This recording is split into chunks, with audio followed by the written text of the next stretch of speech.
And thank Cool. you for asking. So yeah, can you quickly talk about your entrepreneurial journey? Like, how did you get started?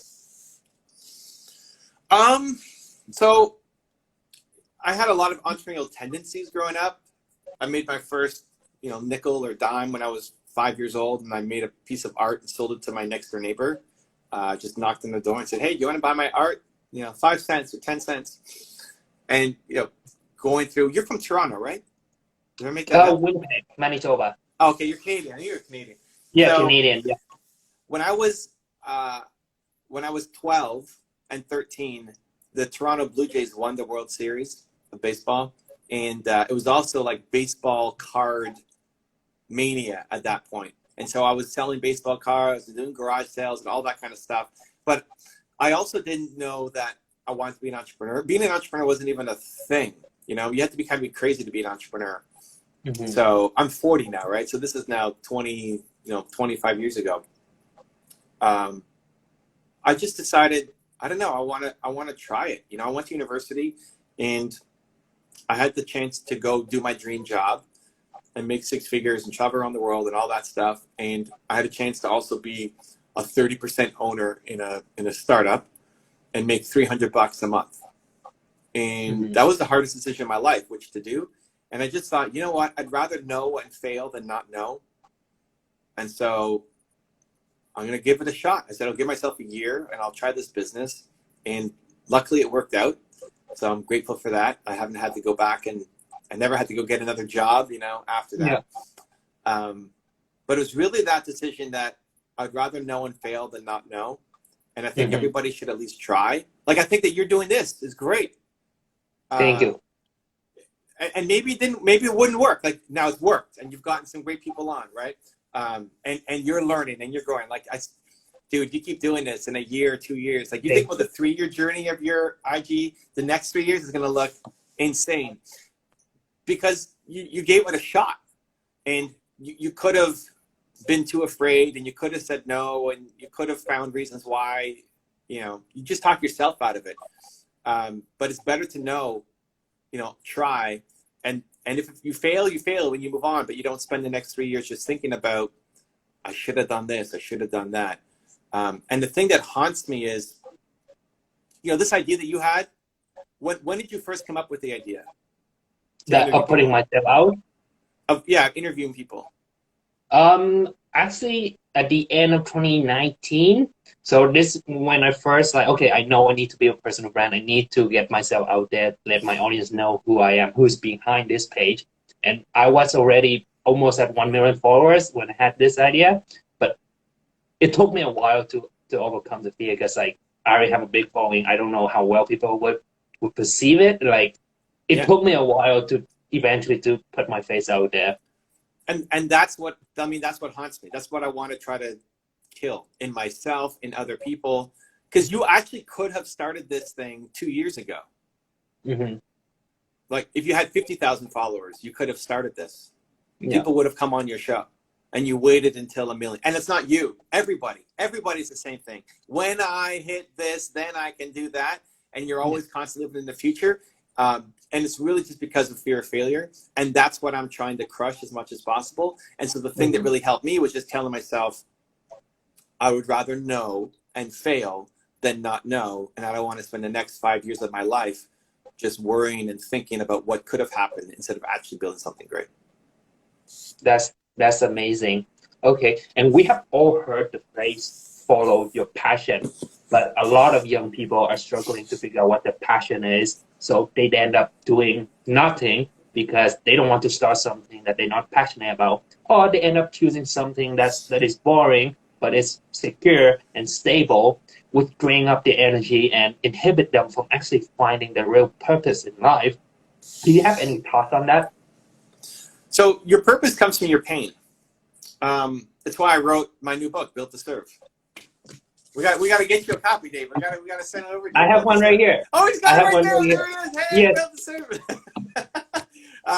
That's awesome. So your purpose comes from your pain. Like, the greatest struggle that you went through as a human is the thing you want to help other people through. Even you said it so beautifully when you lined this interview up, when you said, I want to make content that my younger self could have seen. Like I'm doing these interviews to, yes, still learn now, but the younger version of me, I wish had access to these kinds of people. That's who you're making products, services, content for. So whatever you struggled with, and not you just David, but you audience, everybody, you know, watching, listening, whatever you struggled with as a human, whenever you felt the lowest, that's what you want to help other people through. So for me, I really struggled as an entrepreneur. You know, I was 19. I turned down this high-paying job. My friends thought I was an idiot. I wasn't making any money. I thought it would go much faster than it was going to go. I was too embarrassed to tell anybody that I was struggling and only making $300 a month. I really felt low.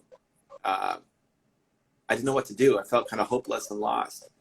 And eventually, I figured it out. But that pain still kind of sits in me, and I want to try to make it a little bit easier for other people who are right now 19-year-old Evan struggling with the same thing. I want to give them some hope, some belief, some strategies to help them not struggle and suffer as much as I did. So for everybody watching, whatever you struggled the most with as a human, the lowest point in your life, emotional, not physical, not like you broke your arm or something, emotional pain. There's lots of people who currently are facing those pains, and you'll love helping them. Mm-hmm. That's amazing. Okay, and yeah, in the book, I got the book a month ago, and I finished it just a week or two ago. And one of the things you say in the book is that if you're not happy, it's because you are not serving. Humans are built to serve. Can you elaborate on that? First, you're a fast reader, man. I read 10 pages a day. It takes me so long to get through a book. I actually listen to the audiobooks. Honestly, I don't read physical book as much. Okay. I listen to audiobook. That's why I go through it so fast.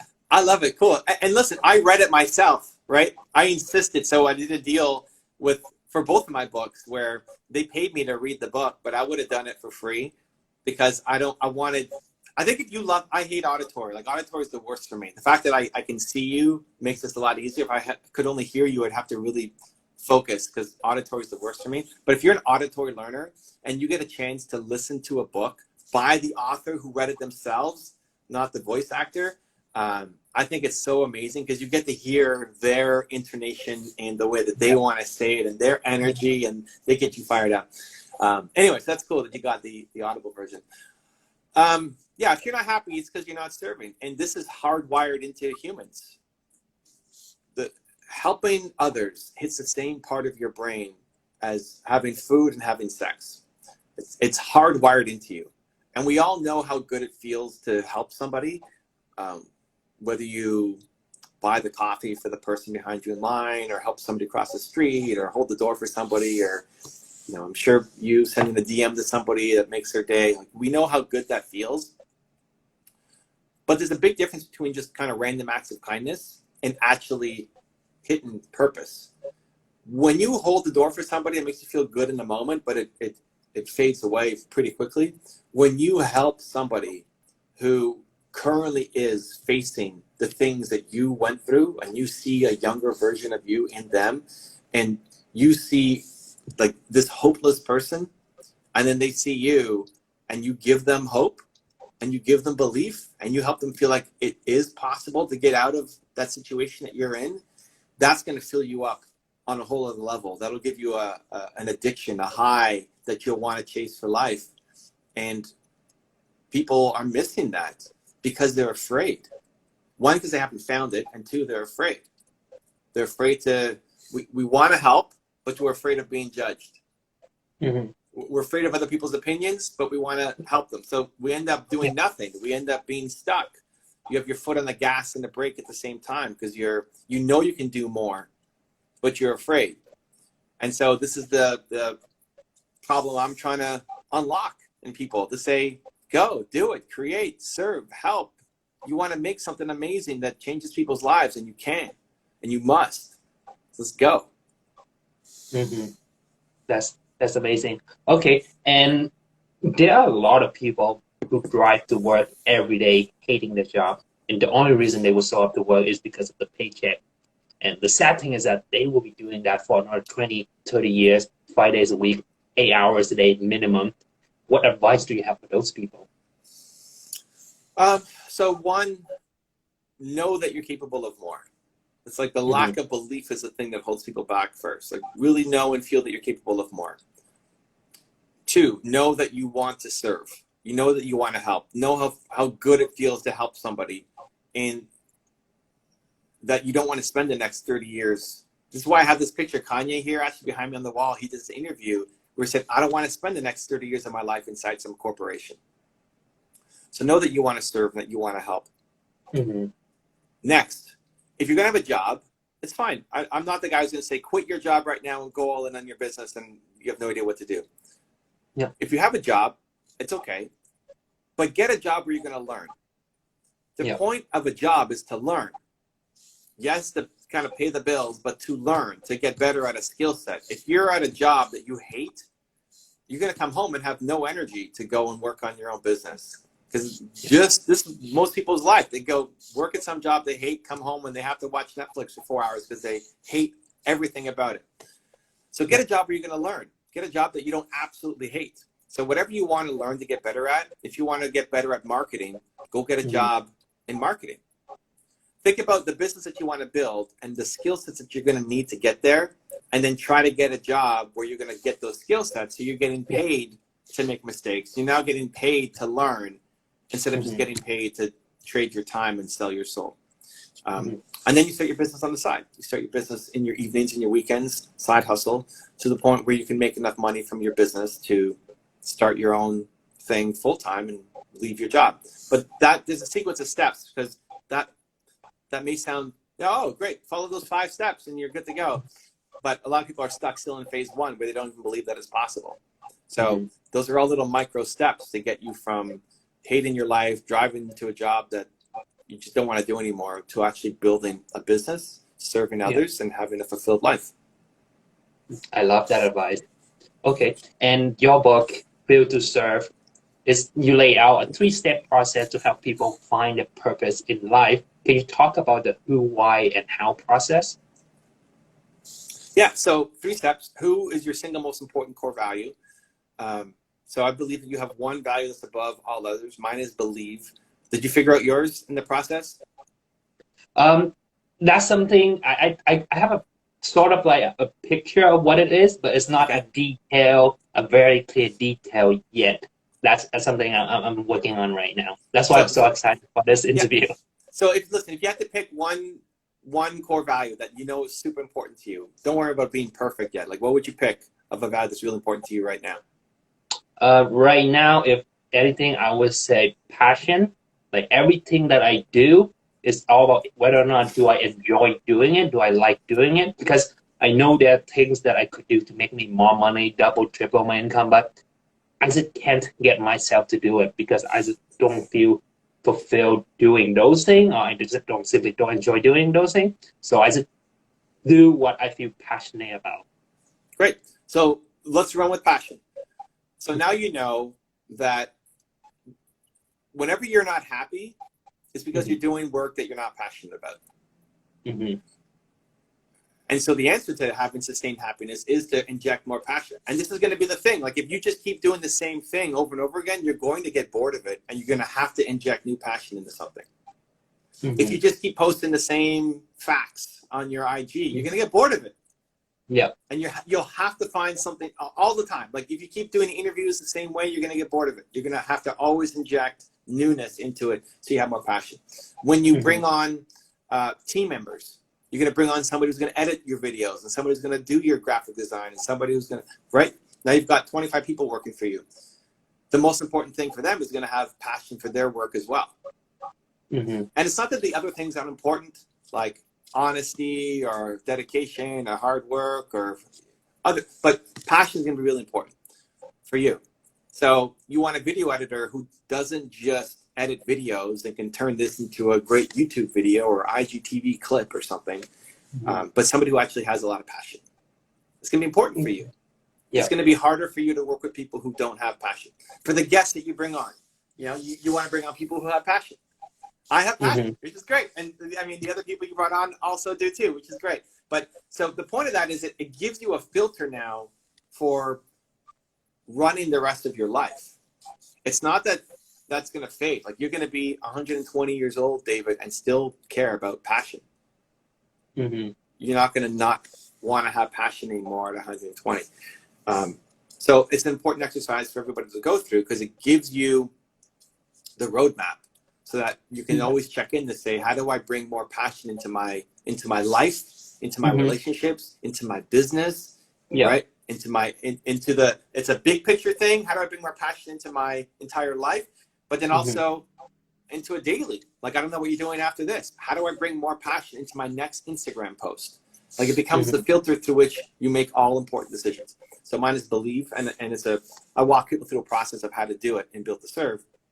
That's super important to figure out your most important core value. So that's your who. Your why then is your purpose, and your purpose comes from your pain. And so we talked a little bit about that already, but whatever you struggled with as a human, you want to help other people through. You're making the content on entrepreneurship facts here to talk to, David from 3, 5, 10 years ago and help him out. And everybody wants to do that. Like, imagine you can go back. So some of the things that you're doing now, if you think about what you're doing now, this conversation, 7 years ago, you would have thought it's impossible. Yeah. There's no way. There's no way. There's no way I'm going to have a page with 1 million followers. There's no way I'm going to be doing Instagram lives with people that I look up to. There's no way I'm going to be in front of a camera talking to a live audience. There's no way. That's not happening, right? Like, David from 7 years ago would not believe that at all. And yet, you're doing it. Here you are. So what you've done is impossible to David from 7 years ago. It's impossible. And so you can talk to David from 7 years ago in a way that nobody else can. Like, David from 7 years ago wouldn't talk to Evan Carmichael, but he could learn from you. You can talk to him in a way that could actually reach him. And there's so many people in the world who are David from 7 years ago. And that's, again, for everybody watching and listening. There's lots of people who currently are who you used to be. And then the how becomes, so who, why, how. Who, most more core value. Why, your purpose comes from your pain. And then how is how you got out of the hole that you were in is teachable. It's not some random thing. So how did David get here? Well, I don't know. Maybe you read a book. Maybe you just started posting Instagram. Maybe you just tried something. Maybe you got this idea to interview people, right? Like, there were steps that you took and a lot of mistakes and a lot of wasted time to get to where he's at. Great. You can help somebody get there faster. You can say, okay, do this. Do it like this. Ignore all this other stuff. That's not helpful. Do this. Read these 3 books. Watch those 4 videos. And then take these 3 actions. And you can start to have success. So that's the who, why, how process that will fill you up for the rest of your life. And I think it's one of the most important exercises any human, but especially any entrepreneur, should go through. Okay. Yeah, that's amazing. So, but some people, they might found their purpose, like they found something that they believe in and they're passionate about, but it's hard for them to find it in a typical job. And they want to start business around it, but not sure what it would be like. What are some of the ways that people can monetize their passion and purpose? So first off, don't get locked up on the fact that it's hard. I use hard now as a trigger word for me. Whenever I say hard, that means I have to do it. Hard isn't a good enough reason. Scary, difficult, or hard are not good enough reasons for you not to take action. So anytime I say out loud or I hear, well, it's hard, okay, well, you do hard. Hard's not a good enough reason. You don't want to teach yourself that you say hard and then you don't do it. So you have 2 choices, right? And this is what makes a difference between successful people, not just entrepreneurs and everybody else. Whenever you have an idea for something, there's a million reasons why it's not going to work out. A million reasons. Like, David from 7 years ago could find a million reasons why you'd never be here today. I'm too shy. I'm too introverted. I'm from Winnipeg. My parents didn't teach me how to do this. Like, all of this stuff, you'll find all these reasons. And if you tell your friends or tell people around you, they'll find a million more reasons why you can't do it too. But there's 8 while it will. A million why it won't, and 8 why it will. All you have to do is focus on the 8, where most people focus on the million. What are the 8 reasons why you are going to win? You can win. and 8 is an abundance. You only need 1 to actually work out. So if somebody's having the conversation around how do I monetize my passion, well, there's lots of ways, but the first step is actually believing that it's possible. If you're starting off saying, well, it's really hard to do and nobody can, you've already lost. Like, it's already over. It doesn't matter what somebody tells you next. You've already given up because you said it's hard and you can't do it. Mm-hmm. My favorite way is to model success. So find somebody who's done what you're trying to do and then learn from them. And it won't work exactly like like it did for them, but you can learn from their success. If somebody wants to learn, hey, how do I build a page of 1 million followers on Instagram? They can learn from you. Well, here's how I did it. I started from nothing. You didn't get some investor giving you $1 million to go build content. You started posting, right? So modeling success is the fastest way, but before that, it's just the belief shift, the mindset shift, that instead of focusing on all the excuses and reasons why you can't win, find the 8 why you can. Mm-hmm. Okay, that's amazing. Okay. I know you're tight on time. You only have 25 minutes here. So where can people get your new book, Build to Serve? Where can they find it? If you want a signed copy, you can get it from my website, carmichael.com. Otherwise, you can go to Amazon. You can get the hardcover. You can get the Audible version that David listened to as well. I can't believe that this has been 25 minutes already. I know we're at time. That's bonkers. I'm so pumped that you're doing this. I know you're still kind of new and getting started, but man, if you keep doing one of these every week, you're going to look back and say, this was the greatest decision of my life. And I'm just so pumped to see you continue to build this thing up and on your journey. And I'm going to pay attention and see what you do, man. Thanks for having me on. Yeah, thank you so much. Yeah, I try my best to keep this up. Like, I enjoy doing it. I enjoy talking to inspiring people just like you. That's my goal, to learn from you. And at the same time, create value for my audience as well. I am so glad that I get to do this. And this is something I get to do as part of my life. So yeah, I really, really enjoy doing it. And thank you for the kind words as well. Yeah. Cool, man. I appreciate you. Much love. All right. Thank you so much. Take care.